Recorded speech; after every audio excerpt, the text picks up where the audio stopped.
আল্লাহর নাম নিতে এত দুঃখ কেন, এত কষ্ট লাগে কেন? এই যে ভোট যখন হয় আপনাদের মেয়রের, কাউন্সিলরের, কিছু দেখ আর না দেখ, তোমার ভাই আমার ভাই অমুক ভাই অমুক ভাই বলি কিনা জোরে সরে? কেন বলি? ভাইয়ের পক্ষে মিছিল দিলে ভাই শুনে খুশি হবে। আল্লাহর পক্ষে আল্লাহর তাকবীর দিলে মহান আল্লাহ সন্তুষ্ট হয়ে যায়। বলুন আপনার আমার জীবনের মালিক কে? হায়াতের মালিক কে? মৌতের মালিক কে? আল্লাহর জমিনে আল্লাহর আইন ছাড়া আর কারো আইন চলবে না, ঠিক কিনা বলুন? প্রিয় ভাইরা, এই আমি ওঠার আগে দেখলাম কথা একটু সাংঘর্ষিক হয়েছে, ঠিক কিনা বলেন? আমি বলবো এগুলোর মূল কারণ কি, কেন মানুষের ভিতরে দলাদলি সৃষ্টি হয়, কেন মানুষের ভিতরে প্রতিহিংসা সৃষ্টি হয়, কেন বা মানুষের ভিতরে লোভ লালসা আর অহংকার কাজ করে, এগুলোর মূল কারণ কি জানতে হবে কি হবে না? মুসলমান কান লাগান, এই জিনিসগুলোর থেকে বাঁচিবার একটাই মাত্র উপায়। যখন এই মানুষের অন্তর থেকে লোভগুলো মুছে যাবে, প্রতিহিংসা কেটে যাবে, মানুষের ভিতরে দলাদলি, মারামারি, খুন খারাপি, চুরি রাহাজানি, গীবত শেখায়াত, এগুলো একটাও থাকবে না। যখন মানুষ জানতে পারবে লা রাইবা ফি, কোনো সন্দেহ নেই, এমন একটি কিতাব হুদাল লিন্নাস আমার আল্লাহ নাযিল করলেন মানুষের হেদায়েতের জন্য, এটা যখন বুঝতে পারবে, জানতে পারবে, মানতে পারবে, সঙ্গে সঙ্গে সমস্ত অন্যায়গুলো, অপকর্মগুলো, প্রতিহিংসাগুলো, লোভ লালসাগুলো হৃদয় থেকে মুছে যাবে, ঠিক কিনা বলে? ছোট্ট একটি কথা বলে দেই, মনোযোগ লাগান। মানুষের ভিতরে লালসা কাজ করে একটাই মাত্র কারণ, ঈমান না থাকার কারণে। এজন্য আপনাদেরকে বলবো মনোযোগ সহকারে কথা শুনতে হবে। সারাটা রাত ওয়াজ শুনলেন, বাড়িতে গিয়ে বলবেন হুজুর কি বা কইলো, আমি বা কি শুনলাম, একটাও মনে নাই। এই ওয়াজ শুনে কি কোনো লাভ হবে বলুন? তাই ওয়াজ করলে কি লাভ, ওয়াজ শুনলে কি লাভ? ওয়াজ করিয়াও কোনো লাভ নাই, ওয়াজ শুনিয়াও কোনো লাভ নাই। লাভ হবে ভাই আমলে। কিসে লাভ হবে? তাহলে ওয়াজ করলো যিনি, কোনো লাভ হবে না। ওয়াজ যিনি শুনলো, তারও কোনো লাভ হবে না। লাভ হবে ভাই আমলে। এবার বুঝুন, ওয়াজ করলে কি লাভ, শুনলে কি লাভ? লাভ হবে ভাই আমলে। কিসে লাভ হবে? আপনারা হয়তো ভাবতেছেন তাহলে ওয়াজ করিয়াও কোনো লাভ নেই, শুনিয়াও লাভ নেই, আমলে লাভ হবে। এবার মনোযোগ লাগান, আমলেও লাভ হবে না। আমলেও কথাটা কেমন শোনা গেল? ওয়াজ শুনলেও সেটা তো লাভ নাই, ওয়াজ করে গেল সেটা তো লাভ নাই। যদিও বা একটু আশায় বসেছিলাম লাভ হবে আমলে, এবার দেখলাম আমলে তো লাভ নাই। লাভ তাহলে কোথায় জানতে হবে কি হবে না? মুসলমান মনোযোগ লাগান, ওয়াজ শুনলে কি লাভ, ওয়াজ করলে কি লাভ? লাভ হবে ভাই আমলে, আমলেও লাভ হবে না নবীর প্রেম না থাকিলে, ঠিক কিনা বলে? নবীর প্রেম না থাকিলে আমলে কোনো লাভ হবে? রাসূল সাল্লাল্লাহু আলাইহি সাল্লাম একদিন বৈঠকে সাহাবায়ে কিরামদেরকে নিয়ে এভাবে মজমায় বসে আছেন। নবীজি সাহাবাদেরকে বললেন, ও সাহাবারা, আমাকে কেমন ভালোবাসো? তখন সাহাবাদের মধ্য থেকে খলিফা ওমর রাদিয়াল্লাহু তাআলা আনহু ওমর বললেন, নবীজি আমি আপনাকে এমন ভালোবাসি যে আমার সয় সম্পত্তি, মা বাবা, এমনকি যত রকমের আমার শান শওকত আছে সব থেকে আপনাকে বেশি ভালোবাসি। রাসূল বলল, ওমর হইল না, তাহলে কি করতে হবে? নবীজি বললেন, ওমর তোমার জীবনের থেকে আমাকে বেশি ভালোবাসতে হবে। ওমর বললেন, ইয়া রাসূলুল্লাহ, আমি ওমর ওয়াদা করলাম আমার জীবন যতদিন থাকবে আমি আমার জীবনের থেকে আপনি রাসূলকে বেশি ভালোবাসবো। আমরা কি রাসূলকে জীবনের থেকে বেশি ভালোবাসতে চাই না? চাই কি চাই না? ওয়াজ শুনলে কি লাভ, ওয়াজ করলে কি লাভ হবে ভাই আমলে। এবার আমলেও লাভ হবে না, আমলেও লাভ হবে না নবীর প্রেম না থাকিলে। নবীর প্রেমের পাগল এক বান্দার কথা আপনাদেরকে জানা দেই। আপনার আমার রাসূল যখন নবীজির বয়স হলো 13 বছর, আব্দুল মুত্তালিব তিনি মারা গেলেন, নবীজির দাদা। মারা যাওয়ার পরে নবীজিকে মানুষ করলেন তার চাচা আবু তালিব। কি নাম? একটু ওয়াজগুলো মনে রাখতে হবে, তা না হলে আমল হবে না। কি নাম? আবু তালিব নবীর চাচা। বলতেছিলাম নবীর প্রেম কারে কয়? আবু তালিব বাবা মারা যাওয়ার পরে এতিম নবীকে মানুষ করা শুরু করে দিলেন। এবার কয়েক বছর যাওয়ার পরে দেখলেন আবু তালিব ব্যবসা করতেন, ব্যবসাগুলো বন্ধ রেখেছেন। আর তো সংসার চলে না, ইনকামের দরকার আছে। এবার ব্যবসার উদ্দেশ্যে আবু তালিব ৭০ জন লোকের একটি কাফেলা তৈরি করলেন। আর এই কাফেলার মধ্যে রাসূলকে রেখে যাইতে চাইলেন। নবীজি বারবার জিজ্ঞেস করলেন, চাচা কোথায় যান গো চাচা? তখন বলল, ভাতিজা আমি যাব সিরিয়ার পথে ব্যবসার উদ্দেশ্যে। বলে, চাচা আমাকে নিয়ে যান। বলে, না বাবা তোমাকে নিয়ে যাব না। বলে, চাচা নিয়ে যান। যখন কয়েকবার বলল, সাথের কাফেলার লোকগুলো বলল, যেহেতু মুহাম্মদ যেতে চাচ্ছে সেহেতু তাকে সাথে করে নিয়ে যাও। কারণ নবীদের শক্তি, প্রত্যেকজন নবীর শরীরে আল্লাহ যে শক্তি দিয়েছে, ওই জামানার 40 জন যুবকের শক্তি একজন নবীর ভিতরে আল্লাহ দিয়েছেন। আর বনি ইসরায়েলের 40 জন নবীর শক্তি আমার নবীর ভিতরে দিয়েছেন। সুবহানাল্লাহ বলুন। কাফেলার লোকেরা বলল, মুহাম্মদকে নিয়ে যাওয়া হোক, কারণ তার ভিতরে বনি ইসরায়েলের 40 জন নবীর শক্তি আছে, তিনি বড় শক্তিশালী ব্যক্তি। কান লাগা নবীর প্রেমের কথাটা বলে আমি মূল জায়গায় যাব। এবার যখন ব্যবসার উদ্দেশ্যে কাফেলা রওনা হলেন মিশরের পথে। মিশরের শহরের আগে একজন ব্যক্তি ছিল ইহুদি। কি ব্যক্তি? ইহুদি একজন আলেম ছিল, যিনি তাওরাত, জাবুর আর অন্যান্য কিতাবের আলেম ছিলেন। এই আলেম কিতাব পড়ে দেখেছেন আপনার আমার নবীর কথাগুলো কিতাবে আসছে যে আখিরি নবী একদিন আসবে, তার এমন মান সম্মান আল্লাহ দিবেন যে তার উম্মত কিয়ামতের ময়দানে তার উম্মত জান্নাত না যাওয়া পর্যন্ত অন্য কোন নবীও জান্নাত যেতে পারবে না।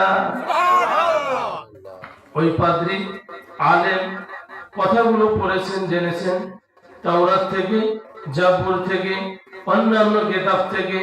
পড়ার পরে তার হৃদয়ের মধ্যে ভালোবাসা জন্মিল, আমি যদি বেঁচে থাকি আর যদি ওই নবীর দেখা পাই, সর্বপ্রথম আমি তার কাছে মুসলমান হয়ে যাব। এবার নবীর প্রেম হৃদয়ে জাগছে। কোথায় জাগছে? হৃদয়ে নবীর প্রেম জাগছে। এই প্রেমের টানে ওই আল্লাহর বান্দা ইহুদি পাদ্রী আলেম ওই দিন থেকে শুরু করে প্রতিদিন মেহমানদারি করায়। সিরিয়ার পথে যে কাফেলা চলে যায়, ওই কাফেলা তো মাঝখানে ঘাটি, ওখানে থামতে হয়। ওখানে যখন থামে, ওই ইহুদি পাদ্রী ওই আলেম তাকে ডাক দিয়ে বলে, ও কাফেলার লোকেরা, আমার বাড়িতে 2 বেলা মেহমানদারি খাওয়াবো। কবেলা? 2 বেলা। যখন যাবে তখন, এবার ফিরে আসার পথে মোটে 2 বেলা। শুধুমাত্র রাসূলকে খুঁজতে গিয়ে একদিন 2 দিন নয়, দিনের পর দিন, মাসের পর মাস, বছরের পর বছর, এভাবে 25 বছর জীবনের কেটে গেল শুধুমাত্র রাসূলকে খুঁজতে গিয়ে। সুবহানাল্লাহ। এবার 25 বছর পার হয়ে গেল পাদ্রীর মেহমানদারির ঘটনা। প্রতিদিন মেহমানদারি করে কার আশায়? রাসূলকে পাবে বলে এই আশায় মেহমানদারি করায়। কবে জানি ভাগ্যে লেগে যায় আপনার আমার রাসূলের দেখা হয়ে যায়, এই প্রেম নিয়ে মেহমানদারি করে। 25 বছর পরে এই যে সিরিয়ার পথে যে কাফেলা যাচ্ছে ব্যবসার উদ্দেশ্যে, কাফেলা সিরিয়ার শহরে একটু আগে ওই পাদ্রী যেখানে বাড়ি করেছে ওর সামনে কাফেলাটি দাঁড় করা আছে। কাফেলা যখন দাঁড় করাইলো, দাঁড় হওয়ার পরে ইহুদি পাদ্রী তাকিয়ে দেখে প্রতিদিনের ন্যায় আজ আমার মেহমান খানায় কিছু মেহমান আসতেছে, এই মেহমানদের মেহমানদারি করাবো। হৃদয়ে কার ভালোবাসা নিয়ে মেহমানদারি করে? রাসূলের কার ভালোবাসা? হৃদয়টা বারবার রাসূলের দিকে বেকুল হয়ে যায়। পাদ্রী ওই কাফেলার কাছাকাছি গেলেন, গিয়ে দেখে কাফেলায় অনেক লোক দেখা যায়, কিন্তু লোকদের মাঝে একজন ছেলে 14-15 বছর বয়স। এই ছেলেটি কাফেলার মুরব্বীদের সঙ্গে বসলো না, তাদের সামনে দাঁড়াইলো না, বেয়াদবি হবে বলে মনে করিয়া তিনি একটু সাইডে গেলেন। একটা গাছ মরে গিয়েছে, শুকিয়ে গিয়েছে, সেই গাছের নিচে তিনি বসে পড়লেন। পাদ্রী তাকাইলেন, নবী যখন গাছের নিচে বসলেন সঙ্গে সঙ্গে গাছে খুশি গজানো শুরু হইল, প্রাণ ফিরে পেল। এবার পাদ্রী তাকাইলেন, প্রচন্ড গরম। এই গরমে ছেলেটি আরেক জায়গায় গিয়ে দাঁড়াইলো, তার মাথার উপরে মেঘ তাকে ছায়া দিতে দিতে চলে গেল। পাদ্রী বুঝতে দেরি করলেন না। পাদ্রী ভাবলেন, এই আর কেউ নয় যার আশায় ভালোবাসায় আমি জীবনের যুবক বয়সের সময়গুলো কাটিয়ে দিলাম। আমি মেহমানদারি করাইতে করাইতে আমি ফকির হয়ে গেলাম, গরিব হয়ে গেলাম, সেই নবীর দেখা আমি পেয়ে গেলাম। পাদ্রী এবার দাওয়াত দিল সবাইকে, মেহমান খানায় আসলো, সবাই খানা দিয়েছে সবাইয়ের সামনে। পাদ্রী মুখের সামনে দিয়ে হেঁটে যায় আর মুখের দিকে তাকায়। ওই যে ছেলেকে দেখেছে গাছের নিচে বসেছে, গাছটা জিন্দা হয়েছে, মেঘটাকে ছায়া দিয়েছে, তাকে আর খানা খাওয়ার সময় দেখা যায় না। জিজ্ঞেস করলো কাফেলার নেতাকে, লিডারকে। আবু তালিব বললেন, আমি কাফেলার নেতা। বলে, কাফেলার নেতা আপনি? বলে, জি আমি। বলে, আমি মেহমানদারি করাইলাম, আমি সেই আলেম ইহুদি পাদ্রী আমি। তবে আমার এই মেহমানদারির ভিতরে একটা লোককে আমি দেখতেছি না, ওই লোক না আসা পর্যন্ত কাউকে আমি খাইতে দেব না। বলে, কাকে দেখেছেন আপনি? বলে, আমি দেখেছি কাফেলার একজন যুবক ছায়া পড়েছে, ওই যুবককে নিয়ে আসো। আবু তালিব তখন রাসূলকে ডাক দিলেন, আসলেন। এবার মেহমানদারি করানো হলো। মেহমানদারি করার পরে ওই পাদ্রী জিজ্ঞাসা করলেন, কাফেলার লিডার, কাফেলার লিডার নেতা আবু তালিব, বলেন তো এই যে ছেলেটা এই যে শেষে আসলো, এই ছেলের নাম কি? বলে, এর নাম মুহাম্মদ সাল্লাল্লাহু। বলে, এর বাপের, বলে এর বাবাকে? এ ছেলে আপনার কি হয়? আবু তালিব বলল, এ আমার সন্তান, এ আমার ছেলে। পাদ্রী বলল, না, এ আপনার ছেলে হতে পারে না, কারণ আমি দেখেছি তাওরাতের কিতাবগুলো পড়ে পড়ে পড়ে পড়ে, জাবুর কিতাব পড়ে পড়ে পড়ে পড়ে আমি শেষ করেছি। আমি দেখেছি এই ছেলের বাবার নাম হবে আব্দুল্লাহ, আর এই ছেলের মায়ের নাম হবে আমেনা। সত্য করে বলো আবু তালেব, এ ছেলে তোমার কি হয়?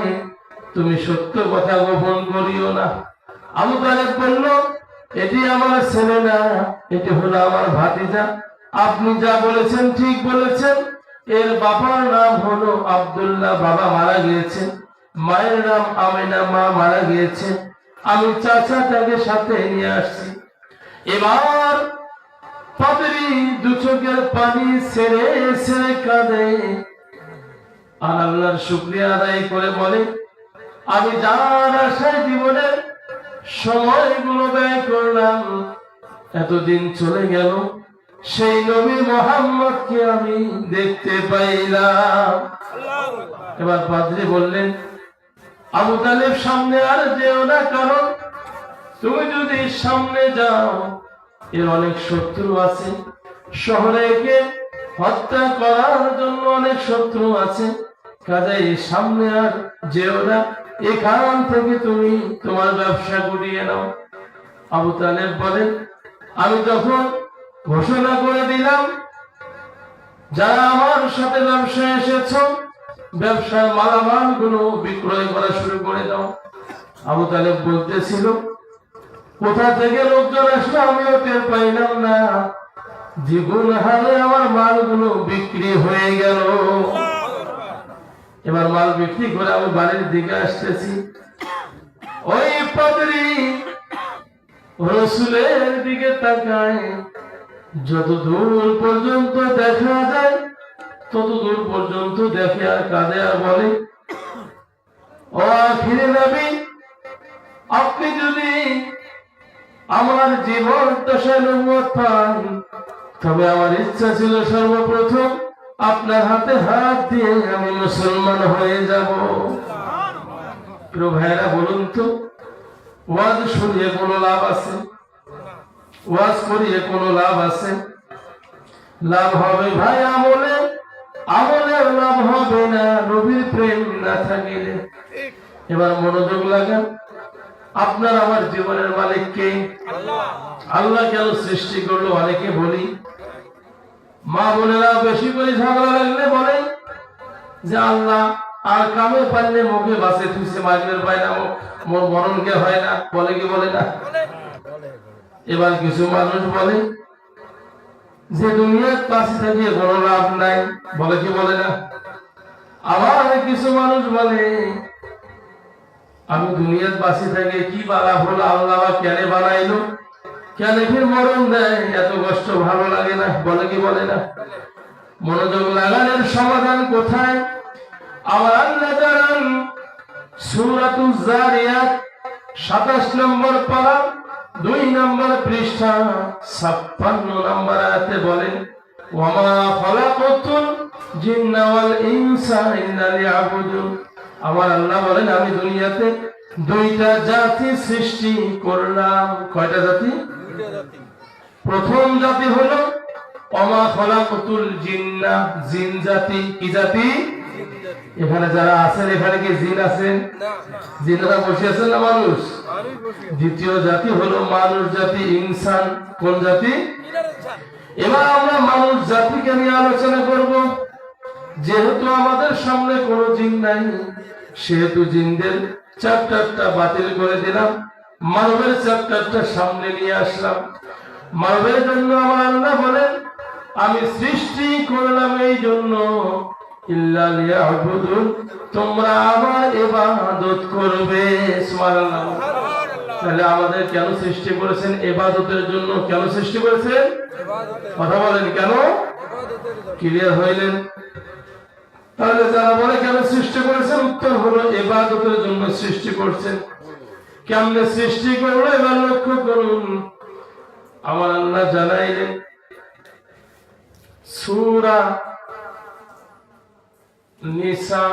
কোন সূরা?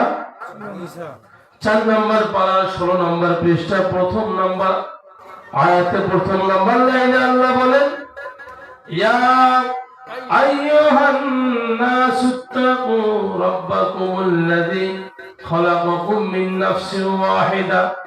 আমার আল্লাহ জানাইলেন, ইয়া আইয়ুহান নাসু, হে মানব জাতি, ইত্তাকু, ভয় করো, রাব্বাকুম, তোমাদের প্রভুকে, খালাকাকুম, যিনি সৃষ্টি করেছেন তোমাদেরকে, মিন নাফসিন ওয়াহিদা, একটি মাত্র প্রাণ হতে। কয়টা প্রাণ হতে? একটি প্রাণ হতে। একটি প্রাণকে কেমনে সৃষ্টি করলেন আমার আল্লাহ জানান। ওয়াইদ ক্বালা রাব্বুকা লিল মালাইকাতি ইন্নী জাইলুন ফিল আরদি খলিফা। সূরা বাকারা 1 নম্বর পারা 4 নম্বর পৃষ্ঠা 30 নম্বর আয়াতে আমার আল্লাহ জানান, যখন আমি ইচ্ছা করলাম ফেরেশতাদেরকে ঘোষণা করে দিলাম, জানিয়ে দিলাম, ওয়াইদ ক্বালা রাব্বুকা লিল মালাইকা, ও আমার ফেরেশতারা, আমি পৃথিবীতে প্রতিনিধি সৃষ্টি করব, মানুষ পাঠাবো। আল্লাহ পরামর্শ করে নাই, বরং দিগলিয়ার জেনে দিয়েছেন। আল্লাহ সরাসরি বলেছেন আমি মানুষ সৃষ্টি করব। সুবহানাল্লাহ বলুন।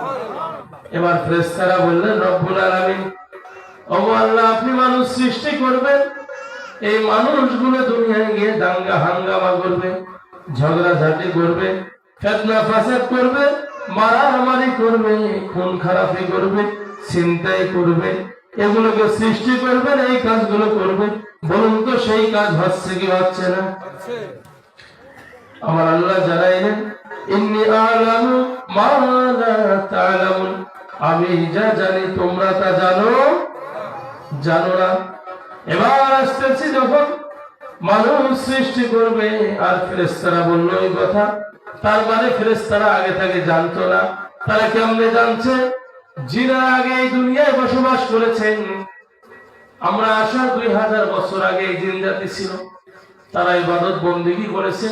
যখনই তারা ফিতনা ফাসাদ করেছে, মহান আল্লাহ তাদের ধ্বংস করে দিয়েছে। বিধায় ফেরেশতারা ওগুলো দেখে সাক্ষী হয়েছে। এই যে মাহফিলের প্যান্ডেল, এই মাহফিল যে আজকে হবে, আপনারা আগে থেকে জানেন কি জানেন না? কেমনে জানলেন? মাইকিং হয়েছে, পোস্টার লাগানো হয়েছে, সামিয়ানা লাগানো হয়েছে, এগুলো ডেকোরেশন করা হয়েছে। তখন আপনারা ধারণা করেছেন ওখানে একটা মাহফিল হবে, ঠিক কিনা বলেন? সুতরাং ফেরেশতারা ধারণা তখন করেছে, জিন জাতি যখন এই দুনিয়ায় ছিল, তারা যখন দাঙ্গা হাঙ্গামা সৃষ্টি করেছে, ফিতনা ফাসাদ করেছে, এগুলো দেখে ওই আইডিয়া আল্লাহকে বলেছে। আবার আল্লাহ বললেন আমি আদর করে মানুষ বানাবো, আর এই মানুষ যদি আমার কাছে ক্ষমা চায়, আমি আল্লাহ ক্ষমা করে দিয়ে জান্নাত প্রবেশ করাবো। এবার লক্ষ্য করুন কেমনে বানাইলো। আবার আল্লাহ যখন মানুষ বানানোর ইচ্ছা করলেন, 4 জন বড় বড় ফেরেশতা এদেরকে ডাক দিয়ে বললেন, সর্বপ্রথম ফেরেশতা জিবরাইলকে ডাক দিয়ে বললেন, ও জিবরাইল, আমি মানুষ বানাবো, মাটি নিয়ে আসো। এবার জিবরাইল মাটি আনার জন্য আল্লাহর হুকুমে মক্কাতুল মুকাররমা মদিনাতুল মুনাওয়ারার মধ্যবর্তী স্থানে গিয়ে মাটিতে যখন হাত দিবে, এই মাটি তখন সঙ্গে সঙ্গে ভয়ে প্রকম্পিত হইলেন, কান্নাকাটি শুরু করলেন, মাটি আওয়াজ দেওয়া শুরু করলেন। আর মাটি বললেন, আমাকে দিয়েন না আল্লাহর ফেরেশতা, আমার দ্বারা মানব তৈরি হবে, এই মানবগুলো যখন জাহান্নামে যাবে, এই শাস্তি আমি সহ্য করতে পারবো না। কাঁদতেছিল মাটি। মাটির কান্না শুনে ফেরেশতা গিয়ে আল্লাহকে বলল, ও রব্বুল আলামিন, আপনার সৃষ্টি মাটি তো কাঁদে, আমি কেমনে তাকে নেই? আল্লাহ বললেন, কোথায় আছো? আমার ফেরেশতা মিকাইল, চলে যাও, মাটি নিয়ে আসো। এবার মিকাইল যখন চলে গেলেন, মাটিতে হাত দিবেন, এমন তো অবস্থার মধ্যে মাটি পূর্বের ন্যায় আবার কাকুতি মিনতি করলেন। এদিকে দেখেন, কাকুতি মিনতি করলেন। যখন কাকুতি মিনতি করলেন, আবার মাটি আনতে পারলেন না। তৃতীয়তে গেলেন ইসরাফিল ফেরেশতা, অনুরূপ তিনি একই কথা শুনলেন।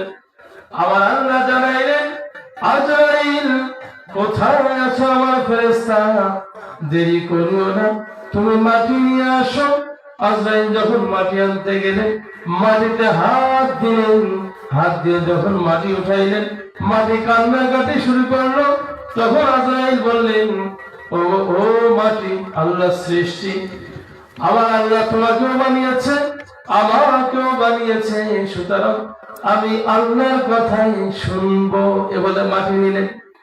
আজরাইল এত বড় দেহ বিশিষ্ট ফেরেশতা ছিলেন, যার মাটির এক মুষ্টি মাটির ওজন ছিল 40 মণ। কত মণ?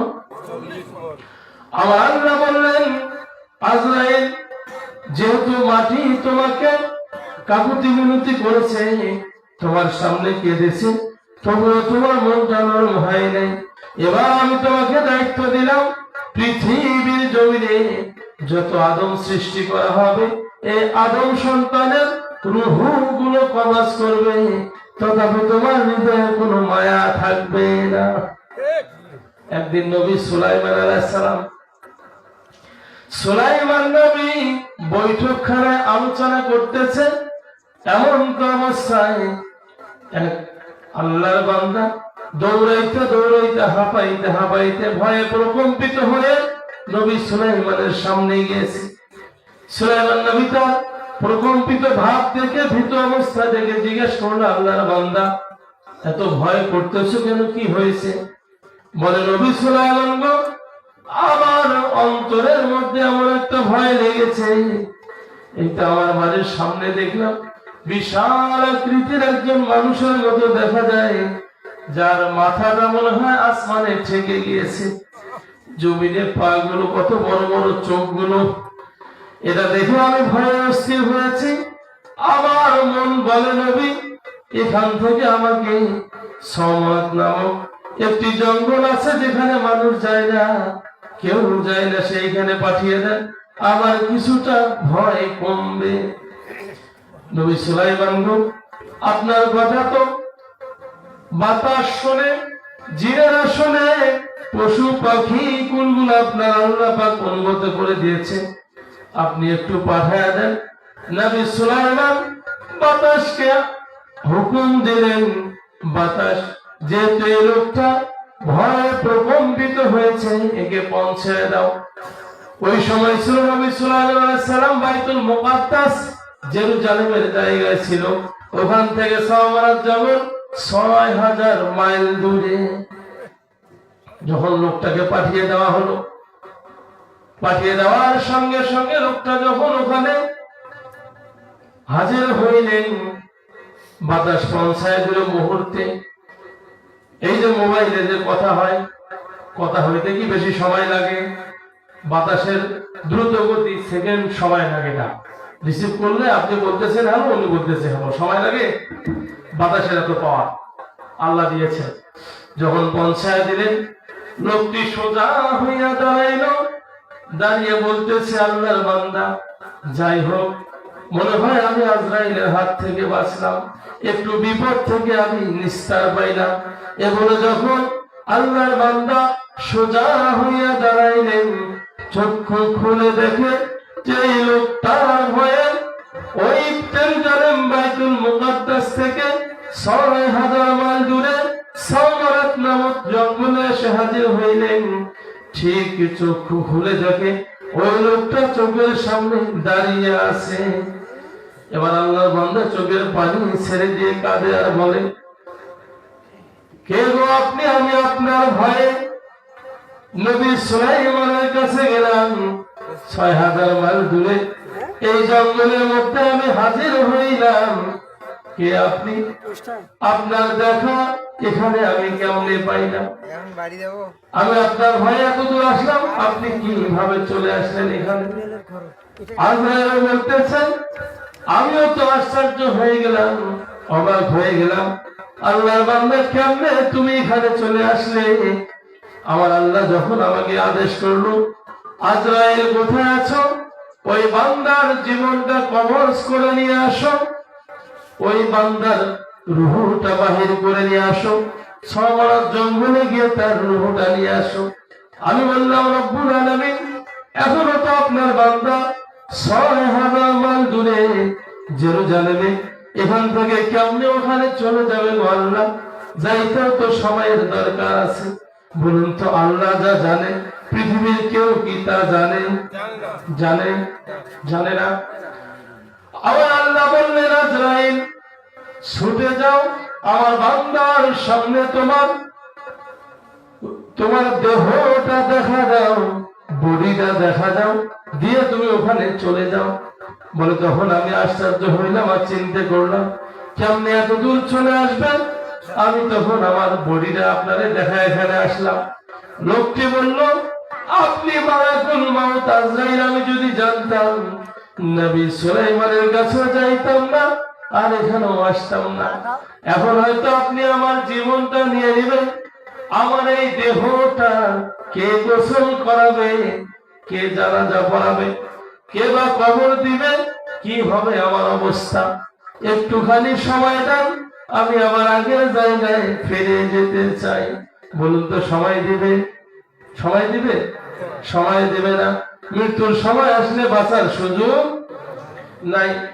এবার লোকটি কাঁদতেছেন।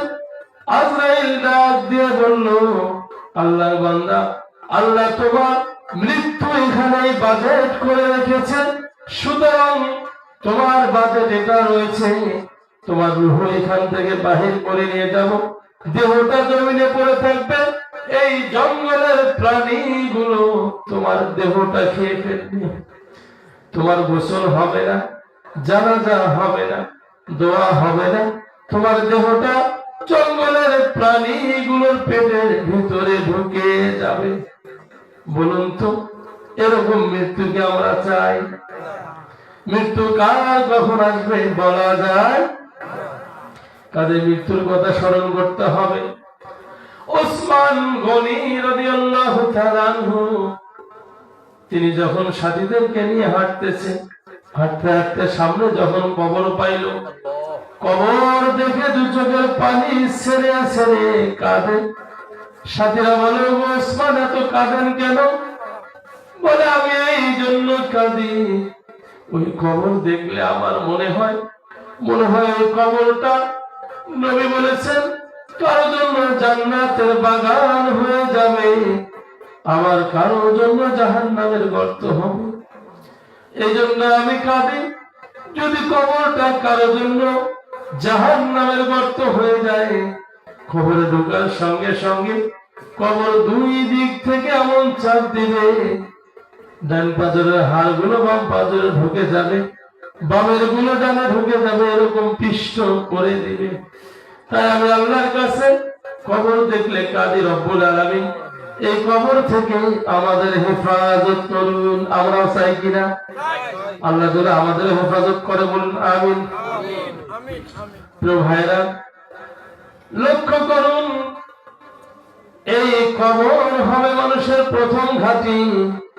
দুনিয়ায় যদি আমল না থাকে, ওই কবরে নাজাতের কোনো সুযোগ নাই।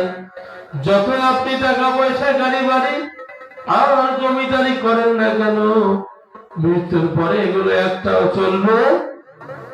ফাতেমা রাদিয়াল্লাহু তাআলা আনহা, তেনাকে যখন কবরস্থ করা হয়, ওই সময় যিনি কবরে নেমেছিল তিনি বলেছিল, কবর, তোমার ভিতরে যাকে রাখতেছি ইনি দুনিয়ার সাধারণ কোন মানুষ না, ইনি হলো ইমাম হাসান হুসাইনের মা, ইনি হলেন হযরত আলীর স্ত্রী, ইনি হলেন আখিরি পয়গম্বর নবী মুহাম্মদ সাল্লাল্লাহু আলাইহি ওয়াসাল্লামের কলিজার টুকরা কন্যা। কাজে কবর, খবরদার বেয়াদবি করিও না, বেয়াদবি করিও না। কবর থেকে আওয়াজ এসেছে, আমি হাসান হুসাইনের মা বুঝি না, আমি আলীর স্ত্রী বুঝি না, আমি নবীর কন্যা মেয়ে বুঝি না, আমি বুঝি আমল। যারা আমার কাছে আমল নিয়ে আসবে তারাই আমার আযাব থেকে নাজাত পাবে। কাজে ভাইরা লক্ষ্য করুন, দুনিয়ার টাকা পয়সা, ধন দৌলত আর জমিদারি, এগুলো মৃত্যুর পরে একটাও কাজে লাগবে না, ঠিক কিনা বলেন? কাজে জীবন থাকা সত্ত্বেও সমস্ত দাম্ভিকতা, অহংকার, লোভ, লালসা সব ছেড়ে দিয়ে কবরের কথা ভাবতে হবে। বলতেছিলাম, যখন আল্লাহ মাটি আনতে বললেন, মনে আছে আপনাদের? মাটি যখন আনতে বললেন, এবার আজরাইল মাটি নিয়ে গেলেন।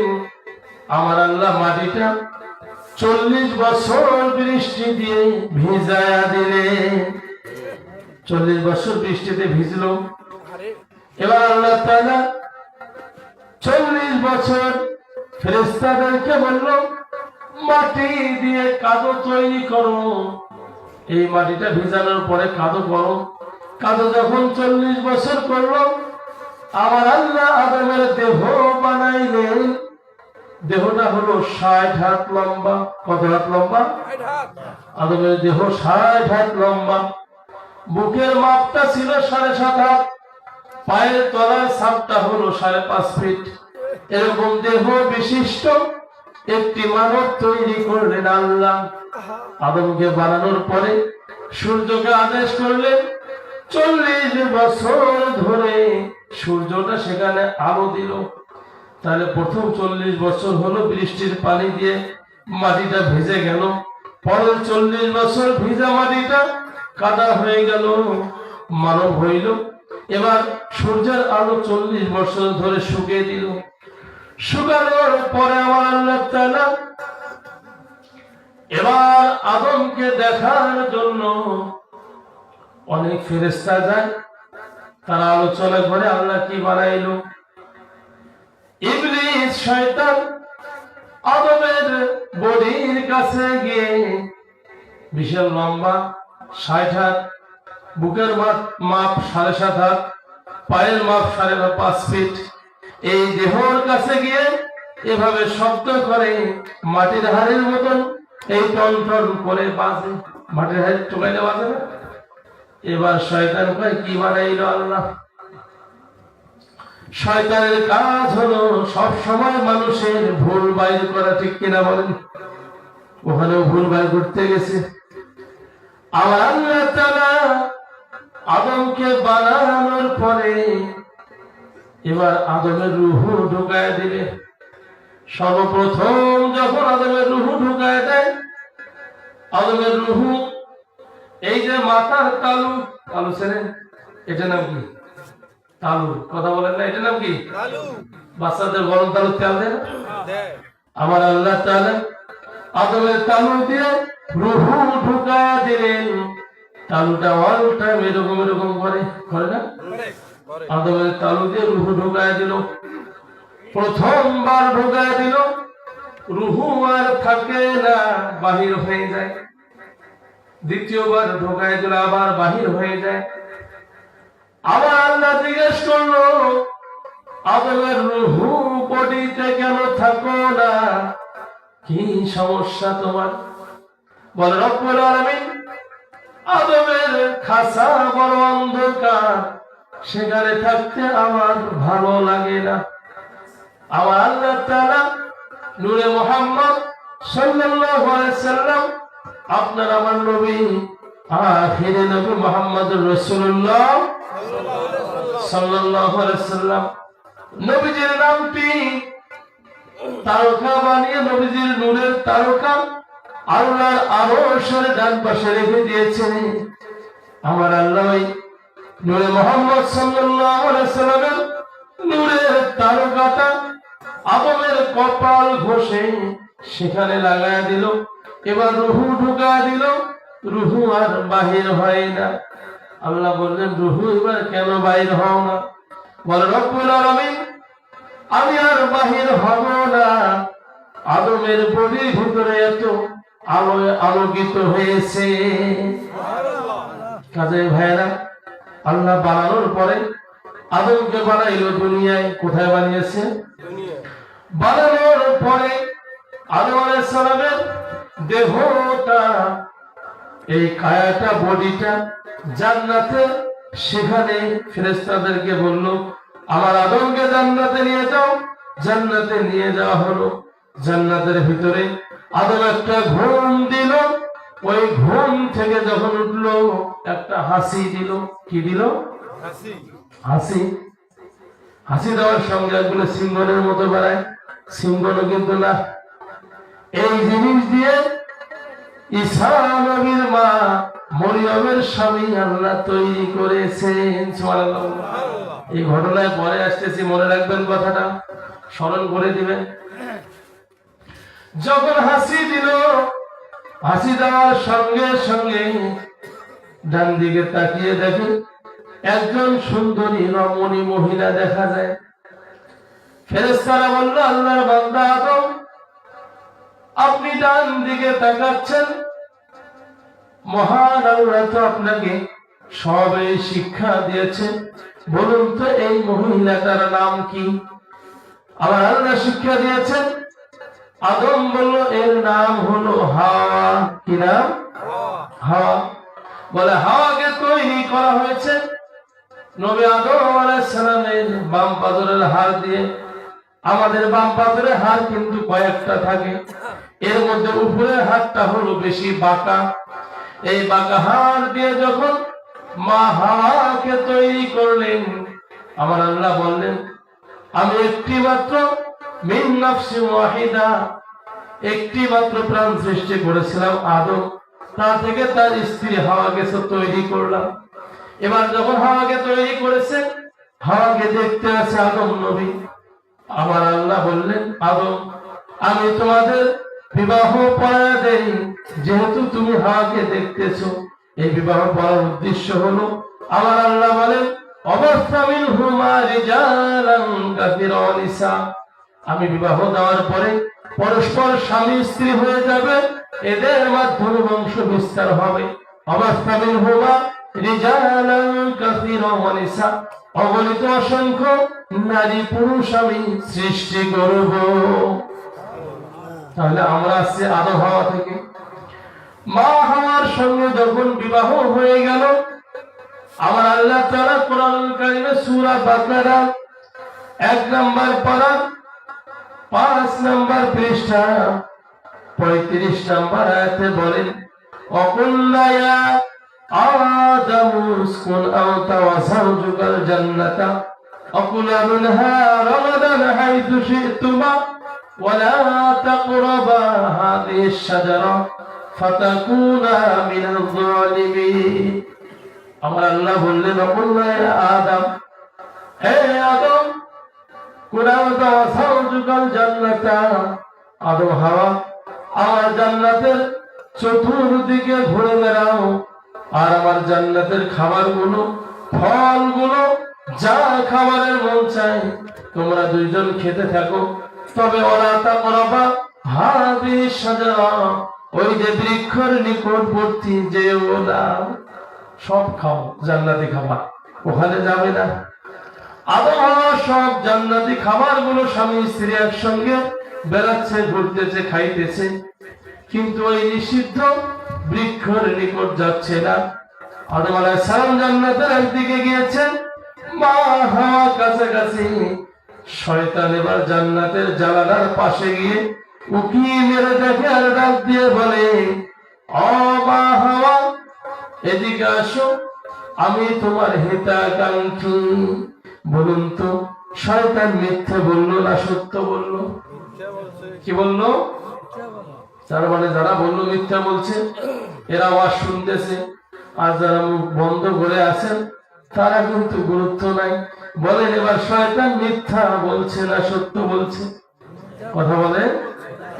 তাহলে মানুষ রূপী শয়তান গুলো মিথ্যা বলে না সত্য বলে? নবী আমার জানিয়ে দেন সমস্ত পাপের মূল হলো মিথ্যা বলা। এটা বলা যাবে? যাবে না। এবার যখন ওই ইবলিস জান্নাতের জানালা দিয়ে ডাক দেয় ও মা হাওয়া এদিকে আসো, আমি তোমার হিতাকাঙ্ক্ষী। মা হাওয়া বুঝতে পারলেন না, শয়তানের ধোঁকায় পড়িয়া গেলেন, কাছাকাছি গেলেন, ভাবলেন মুরব্বী মানুষ কিছু একটা বলবে শুনি। বলে মা ওই গাছের ফলের রস খাইতে কেন নিষেধ করেছে আল্লাহ?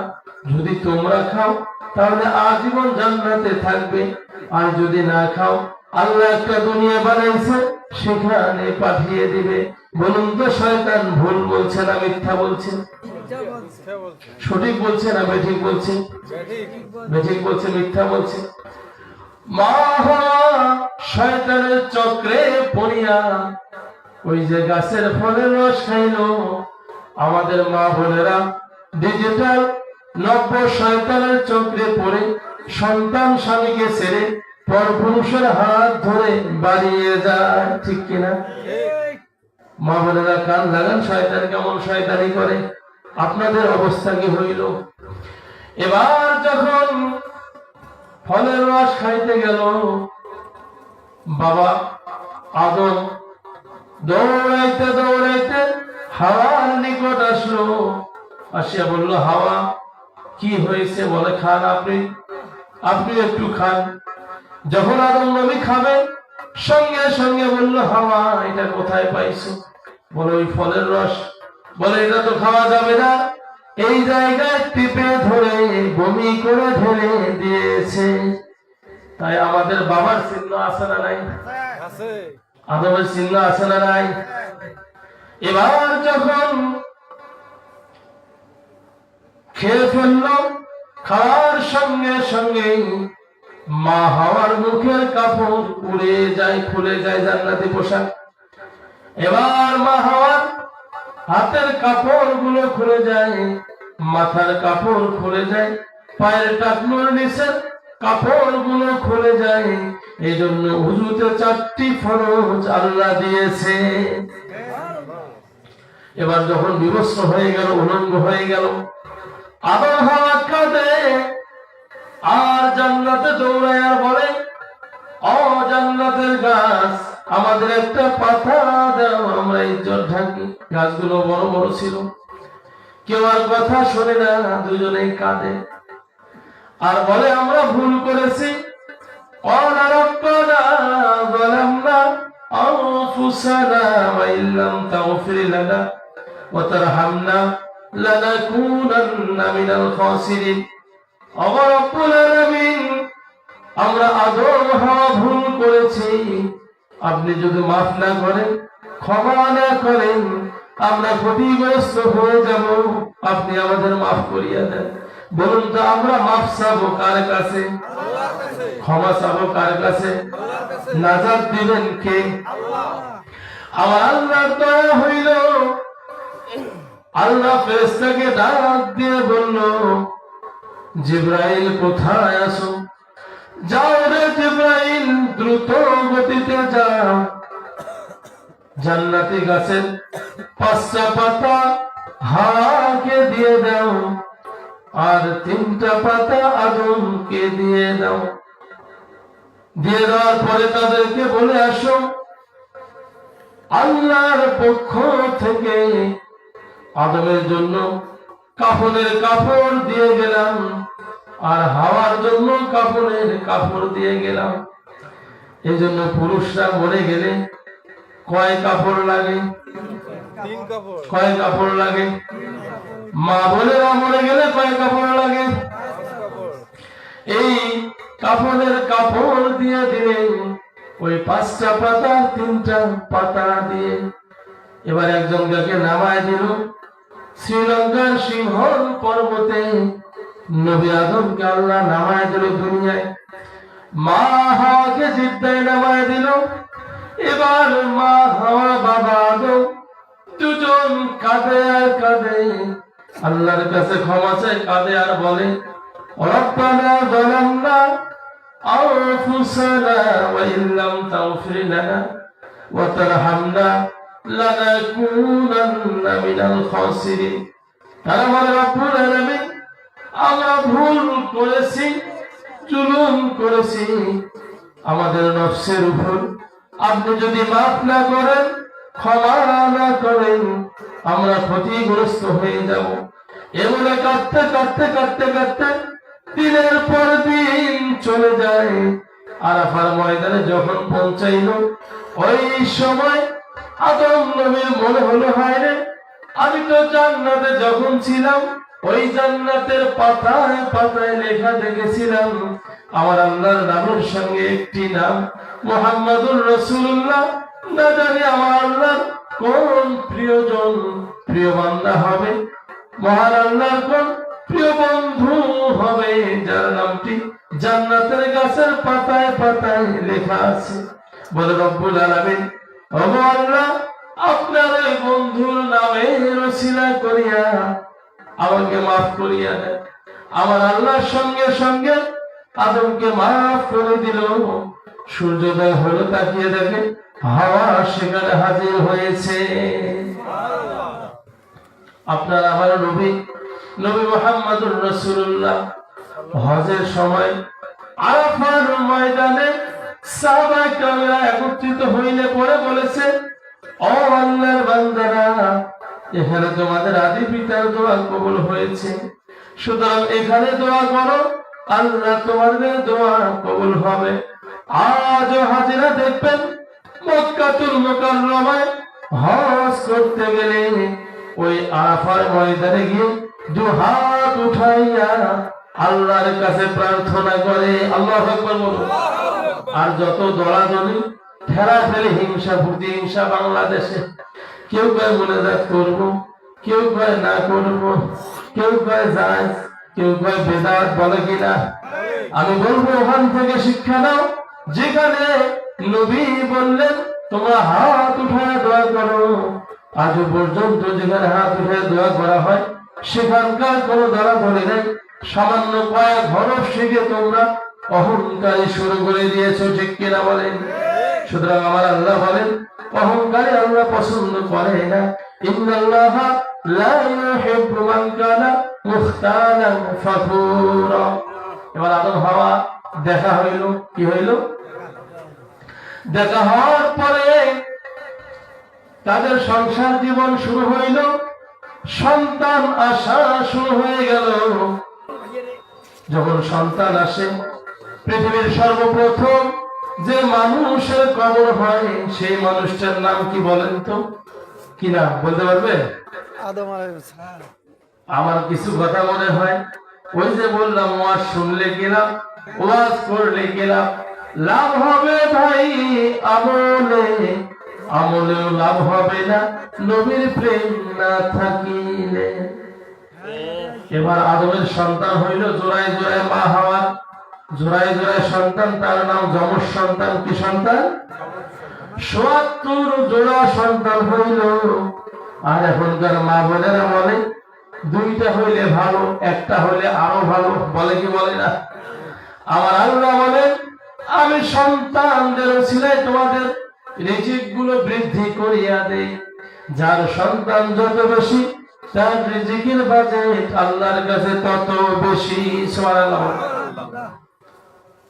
একটা কথা মনে হলো, কিছুদিন আগে দেখছিলাম পত্রিকায়, এবং আপনারা যারা মোবাইল চালান ইউটিউব ফেসবুক দেখবেন, এক মহিলার 7 জন মেয়ে। কয়জন মেয়ে? পাড়ার মানুষ কয় দেখছেন বুঝেন, ওটা কপাল পোড়া, কপাল খালি বেটি দেখা যায়, ওটা আর বেটা নেই, 7টা বেটি এতগুলো ছাওয়া নিছে। আর আমার আল্লাহ বলছেন যত সন্তান তত বরকত, মহিলা জানে তত বরকত, হাদিসটা ফলো করতেছে। এবার এলাকার মানুষ চিন্তা করে, দেওয়ানিরাও কয় দেখছেন ওইটা বেটি ছাওয়ার খালি কেমন বেটি হয়। এগুলো শত অপমান সহ্য করে মহিলা ওই হাদিসের উপরে আমল করতেছে। 7টা মেয়ে মানুষ হয়েছে, একটা হয়েছে জজ, একটা হয়েছে কলেজের প্রধান শিক্ষক শিক্ষিকা, আর একটা হয়েছে ডাক্তার, একটা হয়েছে মাস্টার, এভাবে একটা হয়েছে সেনাবাহিনীর বড় অফিসার, একজন হয়েছে পুলিশের বড় অফিসার। 7টা 7 জায়গায় যেমন খাবি গেছে, রেজেক বৃদ্ধি করে দিয়েছেন কে? আল্লাহ। এবার এলাকার মানুষ সুর পাল্টাইলো, হয় দেখছেন এর মতন ভাগ্য ভালো কারো নাই। কাদের ভাইরা আমার, দুনিয়ার সমস্ত মানুষ যদি আপনাকে ভালো বলে আর আমার আল্লাহ যদি আপনাকে খারাপ বলে, তাহলে ভালো বলার মানুষগুলোর ভালো দিয়ে 1 পয়সা লাভ নাই, ঠিক কিনা বলে? আর দুনিয়ার সমস্ত মানুষ যদি খারাপ বলে, আর যদি আমার আল্লাহর কাছে আপনি ভালো হয়ে যান, এই খারাপের কোনো দাম নাই, ঠিক কিনা বলেন? বলতেছিলাম সন্তান যখন হইল, আদম আলাইহিস সালাম 40,000 আওলাদ রেখে মারা গিয়েছে। কত হাজার? 40,000। আপনার আমার কত হাজার আছে? ওই যে নবীর আওলাদ বলবেন বেটা একটা বেটি একটা, আর একটা নিয়ে গেছেন, তা বউ বারে বারে বলে না না না চলবেন না। এলাকার বাসী কেন বউ চলবে না? ওই আশেপাশের বলে এত সময় নিয়ে করবো কি? বলুন তো রুহু গুলো বানাইছে কে? আল্লাহ। ছাওয়া বানার কারো কোনো শক্তি আছে? পরে আমি আসতেছি সে কথায়। জোড়ায় জোড়ায় যখন সন্তান হইল, এই সন্তানদের দায়িত্ব কেমনে পালন করবে?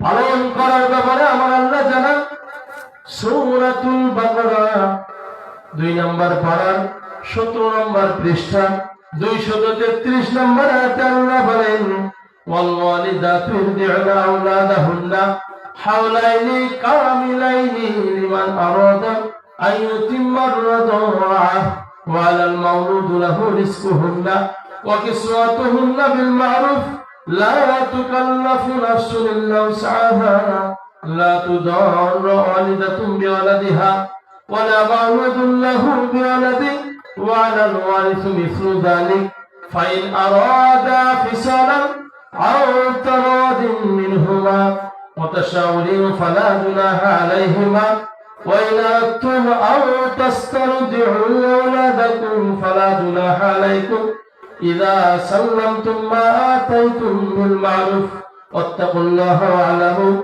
أن الله بما تعملون بصير আমার আল্লাহ বলেন সন্তানের দায়িত্ব বাবা কেমনে পালন করবে, মা কেমনে পালন করবে।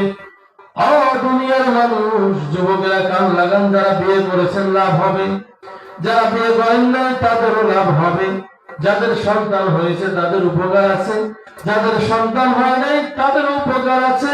মা বোনদের আরো বেশি উপকার। মনোযোগ লাগান। কোরআনুল কারীমের সূরা বাকারা 2 নম্বর পারার 17 নম্বর পৃষ্ঠার 233 নম্বর আয়াতের আলোচনা করা হচ্ছে।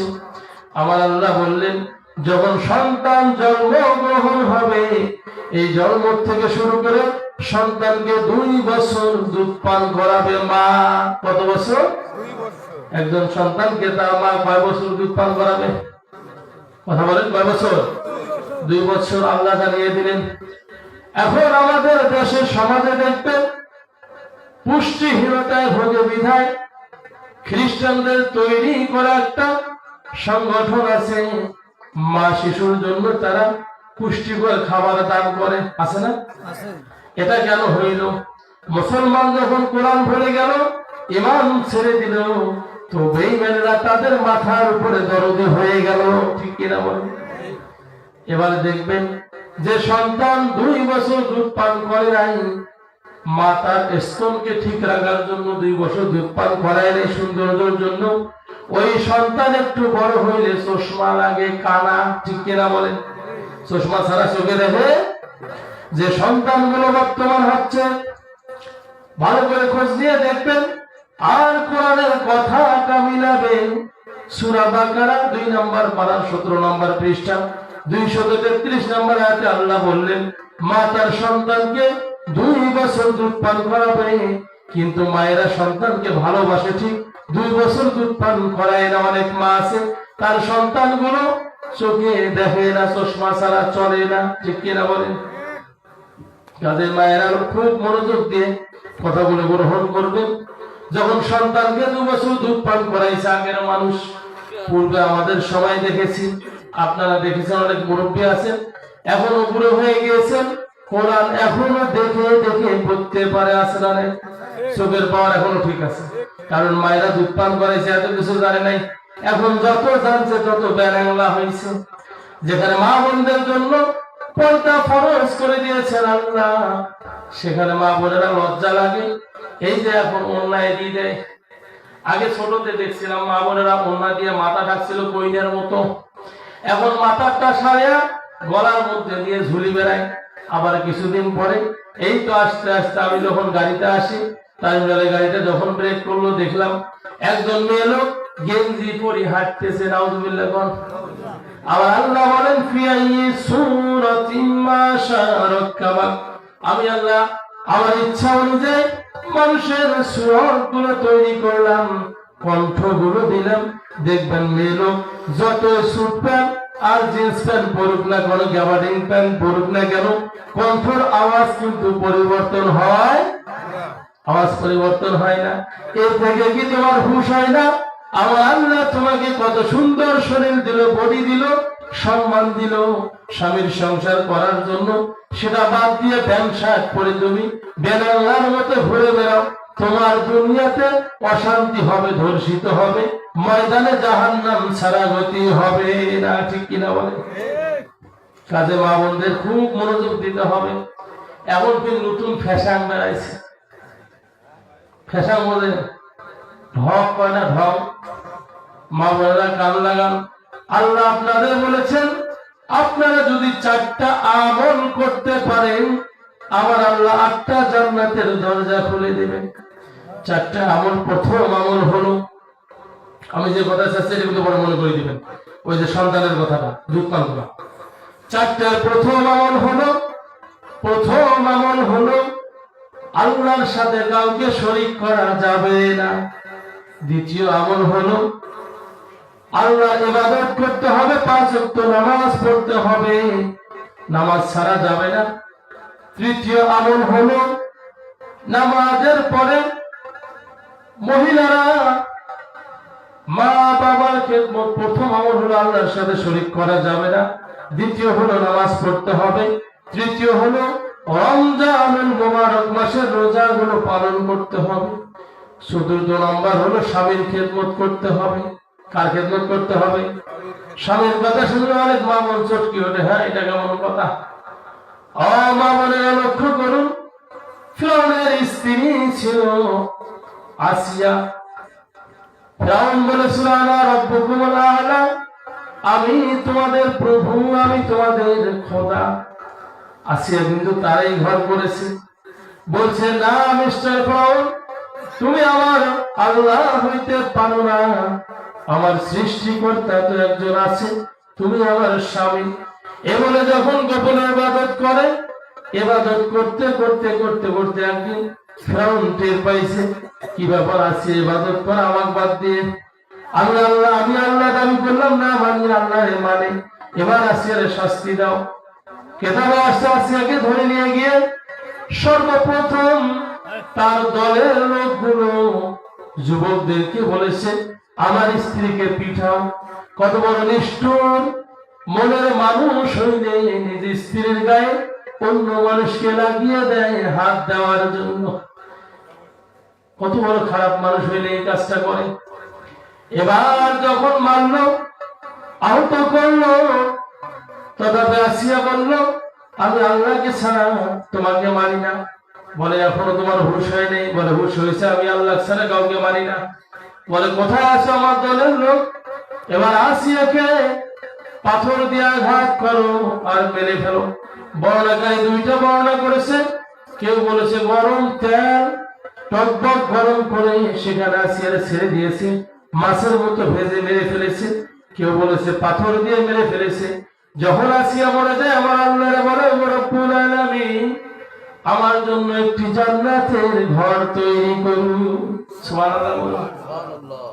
মা বোনেরা, আপনার স্বামী কি ফিরআউনের চাইতে খারাপ? আপনি একটাবার চিন্তা করেন, 4টা আমল করলে 8টা জান্নাতের দরজা আল্লাহ খুলে দিবে।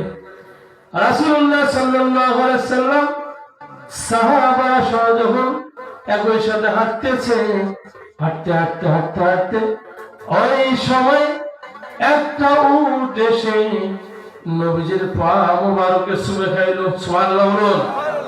নবীজির পায়ের মধ্যে যখন চুমু খাইল, সাহাবারা বলল ইয়া রাসূলুল্লাহ, ইয়া হাবিবাল্লাহ, নবীজি গো, ওই যে পশুটা আপনার পায়ে কদম মুছি চুমে খাইল, ধন্য হয়ে গেল।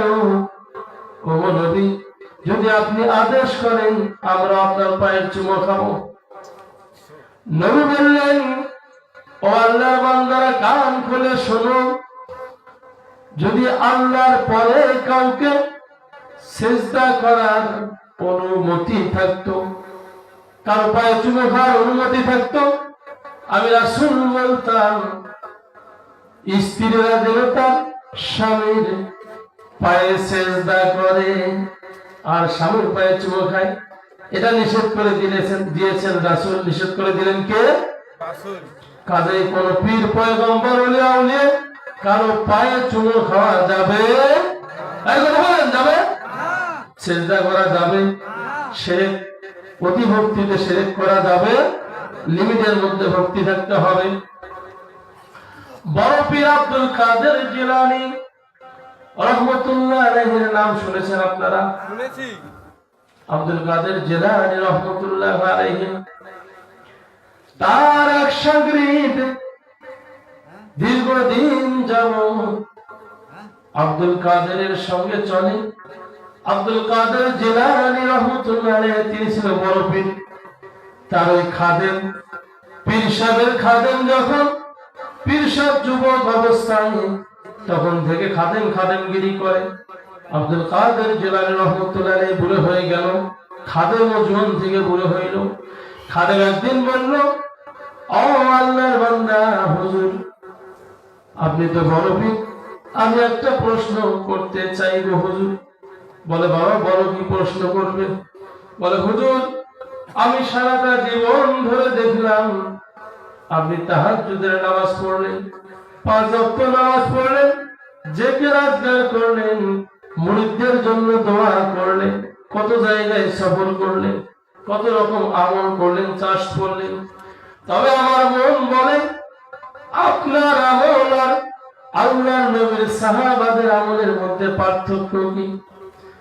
বড় পীর আব্দুল কাদের জিলানী দু চোখের পানি ছেড়ে দিয়ে কাঁদে আর বলে, ও আল্লাহর গোলাম, আমার যে প্রশ্ন করেছো এটা তো বলা ঠিক হয় না, যেহেতু করেছো শুনে নাও।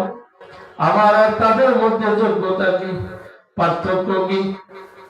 আমি আব্দুল কাদের জিলানীর সারাটা জীবনের আমল আর নবীজির একজন সাহাবা, নাম হলো ওয়াহাশী। কি নাম? ওয়াহাশী রাদিয়াল্লাহু তাআলা। ওয়াহাশী নবীজি যখন যুদ্ধের ময়দানে রাসূল সাল্লাল্লাহু আলাইহি ওয়াসাল্লামের চাচা হামজা, নবীজির চাচা হামজা বুকটা ফেরে কলিজাটা বাহির করে ওয়াহাশী সাবিয়ে ছিল, তখন ইসলাম গ্রহণ করেন নাই। বলে, যখন নবীজির চাচার কলিজাটা বুক ফাড়িয়ে বাহির করে পশুর মতো চাবায়া চাবায়া খায়, ওই ওয়াহাশী নিজের জীবনের ভুল বুঝতে পারিয়া নবীজির কাছে এসে যখন ইসলাম গ্রহণ করলেন, নবীজি বললেন, ও ওয়াহাশী, আমি রাসূল যখন কোন বৈঠকে থাকবো, তুমি বৈঠকের সামনে বসবে না, পিছনে বসবে। কারণ তুমি যখন সামনে বসবে আমি তোমাকে ক্ষমা করে দিয়েছি রে ওয়াহাশী, তবে আমার চাচার কথাগুলো মনে পড়ে যায়। কি একটা অ্যাক্সিডেন্ট দেখলে মনে হয় না, মনে পড়ে যায়, সুতরাং আমার পিছনে বসবা। আব্দুল কাদের জিলানী বড় পীর বলেন, ওই ওয়াহাশী যাকে নবীজি বলেছেন আমার সামনে বসিও না, পিছনে বসবে, ওই ওয়াহাশী যখন যুদ্ধের ময়দানে ঘোড়ার পিঠের মধ্যে ওঠে, ঘোড়া যখন চাবুক মারে দৌড় দেয় যুদ্ধের ময়দানে, আর পা ফেলে ফেলে দৌড়ায়, ওই ঘোড়ার পায়ের নিচে খুরের তলার নিচে যে ধুলোগুলো আছে, ওর একটা ধুলো যদি এক পাল্লায় দেওয়া হয়, আর আমি আব্দুল কাদের জিলানীর তামাম জিন্দেগীর আমল গুলো একদিকে দেওয়া হয়, তথাপি ওই ঘোড়ার খুরের পায়ের নিচের ধুলোর ওজনের মতো আমার সারা জীবনের আমলের ওজন হবে না। কাজেই কার সাথে কি পর্দা মাথায় ঘি, ঠিক কিনা বলে? প্রিয় ভাইরা, লক্ষ্য করুন সাহাবাদের কি মর্যাদা। আমার আল্লাহ বলছেন, আমার রাসূল বললেন, সাহাবারা হলো নক্ষত্র, আমি রাসূলের পরে সাহাবাদের অনুসরণ করিও, আলেম ওলামাদের অনুসরণ করিও। প্রিয় ভাইরা, আরো একটি আল্লাহর ওলির ঘটনা বলি, নাম হলো বাইজিদ মুস্তাবি। এই বাবা বসো। কি নাম? বাইজিদ মুস্তাবি। বাইজিদ মুস্তাবি রহমতুল্লাহি আলাইহি, তিনি একদিন জঙ্গলের ভিতর দিয়ে হেঁটে যাইতে আগে তো আড়াবাড়ি বাঁশবাড়ি দিয়ে ঘাটা ছিল, যখন গাইতে বাইজিদ মুস্তাবি রহমতুল্লাহি আলাইহি সামনে গেলেন, ক্লান্ত হয়ে একটা গাছের নিচের মধ্যে দাঁড়াইলেন। দাঁড়িয়ে একটু অপেক্ষা করলেন, একটা পাখি এসে উড়ন্ত অবস্থায় বাইজিদের শরীরে পায়খানা করলো, পায়খানাটা ঘাড়ের মধ্যে পড়েছে। বাইজিদ মুস্তাবি ঘাড়ের দিকে তাকিয়ে দেখে পায়খানা, পাখির দিকে আঘাত হয়ে তাকাইলেন। পাখিটা বাস হয়ে ছিঁড়ে গেল। এবার বাইজিদ মুস্তাবি আগাচ্ছেন, ওলিদের শান দেখেন, আগাচ্ছেন, আগাইতে আগাইতে আগাইতে আগাইতে বাইজিদ মুস্তাবি সামনে গেলেন। যাওয়ার পরে নামাজের সময় হইল, আসরের নামাজ। কিসের নামাজ? আসরের নামাজের সময় হইল। লতা পাতা দিয়ে একটি ঘর ঘিরানো। বাইজিদ মুস্তাবি বলতেছে, এই ঘরের ভিতরে কে আছো? একবার বললো, কে আছো? আমাকে একটু উজু করার পানি দেওয়ার, উজু করবো, পানি পাইল না। আবার বললো, কে আছো? আওয়াজ হয় না। তিনবারের বেলা বললো, কে আছো? ভিতর থেকে রাবরা বসি ধমক দিয়ে বলে, বাইজিদ, বাইজিদ, এটা পাখি মারার জায়গা নয় রে বাইজিদ, এটা হলো আমার বাড়ি। বাইজিদ থমকে গেলেন, ঘটনা কি সর্বনাশ, এ কেমন করে জানলো পাখি আমি মেরে ফেলছি? এবার বাইজিদ আসামি হইল। তার থেকে বরফের বেড়াইলো কি বেড়াইলো না? কেমনে জানলো? কণ্ঠটা মহিলা মানুষের। বলে, কে মা আপনি? আপনি কেমনে জানলেন পাখি মারার ঘটনা? বলে, পরে শোনো। পানি তুলে এক বদলা উজু করবে। উজু করতে গিয়ে দেখে একটা জায়গায় আগুন ধরেছে। এবার বাইজিদ মুস্তাবি রহমতুল্লাহ আলাইহি পানিটা ঢেল দেবে। ভিতর থেকে মহিলা আওয়াজ দিয়ে বলল, বাইজিদ, লোকদেরকে যদি বাঁচাইবার অনুমতি থাকতো তোমার আগে আমি বাঁচিয়ে দিতাম। ওই লোকগুলো নাফরমান, আল্লাহ গজবে ধ্বংস করে দিবেন, সুতরাং পানি চটকা লাভ হবে না। বাইজিদ আরো অবাক হইলেন, এটা কেমন কথা? বলে, কে মা আপনি? কেমনে এতগুলো জানলেন? মা বোনেরা কান লাগান, যদি আপনারা অলি হয়ে যান আপনাদের স্বামীরাও হবে। এবার বলল, কে মা আপনি? ঘটনা কেমনে জানলেন? বলে, ঘটনা তো আমি জানলাম এই জন্য, আমি তো কেউ না, আমার নাম হলো রাবেয়া বসরি। কি নাম? বলে, রাবেয়া বসরি মা।